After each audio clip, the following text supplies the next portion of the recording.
All right, welcome back to our instructional videos. Today I want to share with you some of our stained glass windows that are in our narthex, in fact in the entrance to our church as well. And you'll see these four windows that are behind me here. There's four windows, and these are representative of the four Gospels. So you might be wondering, why is it that these windows, why is what's depicted in there the way that it is? The first window we have is the Gospel of St. Matthew, and you'll see the image that's depicted on there is that of a man. So why might St. Matthew's Gospel be represented by the face of a man?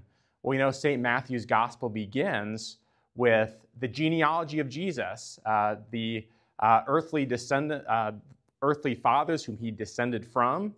And so Matthew is represented by the man. Also, we see Christ and that he is true man. We see that throughout Matthew's gospel as well. Second, we have the Gospel of St. Mark.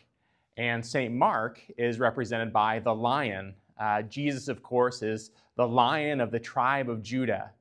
And Mark's gospel moves from one scene to the next in a quick fashion. In fact, in 16 chapters, Mark covers the life, death, and resurrection of Jesus in his gospel as well. The third window is the Gospel of St. Luke, and we might wonder, why is St. Luke's represented by an ox?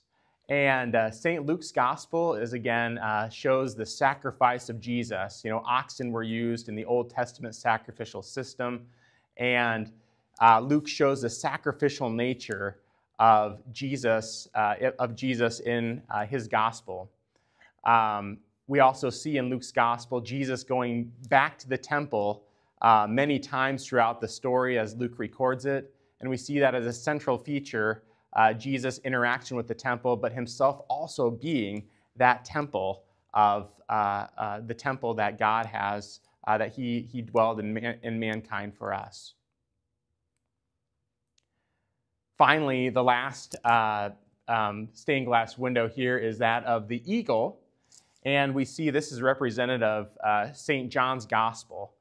And while the three other Gospels that we mentioned already are what are called the Synoptic Gospels, they really follow a similar order, a similar structure throughout all of them.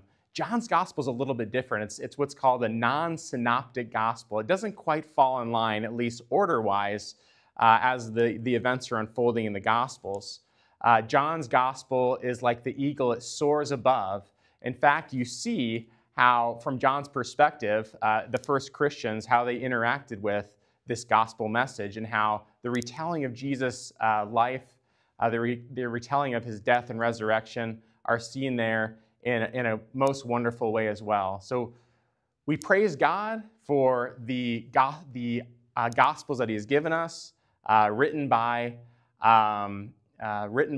the disciples, those followers of him, the human authors that have given us God's divine word that we can trust and rely on even today.